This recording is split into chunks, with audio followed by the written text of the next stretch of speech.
দিয়ে দিলাম ঘুমের ওষুধ। বেগুন ধরলেই ঘুম আসবে। এখন শুধু চোর আসার অপেক্ষা। খেলা হবে। ভাবি, তুমি কি খবর শুনেছো? এটা একটা বিপর্যয়। কদ্দুস দাদু বেগুন ক্ষেত পাহারা দেওয়ার জন্য হালকে ভাড়া করেছে। কি বলিস? তুই সত্যি বলছিস? সত্যি ভাবি, 100%। আমি নিজে দেখছি। তাহলে তো নতুন ইদিয়া বের করতে হবে। ভাবি, ওই দেখেন হালকা ঘুমাচ্ছে। আইতেই ঠিক টাইম।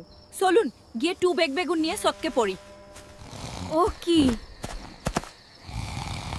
এই দেখি ডিজিটাল চোর। ভাবি, ভাবি। ভাবি ভাবছে আমি ঘুমিয়ে আছি, কিন্তু ভাবি তো জানেন আমি যাতে মাতাল তালে ঠিক। খেলা হবে সকালে। দেখছো গ্রামবাসী, আই দুই ভাবি মিলে আমার বেনুন ক্ষেতের 12টা বাজাইয়া দিছে, কিন্তু আজকে হালকা আমকে বাঁচিয়ে দিল। তা আমি ভাবছি আমার বেগুন চুরি করার অপরাধে আমার কোনো জরিমান লাগবে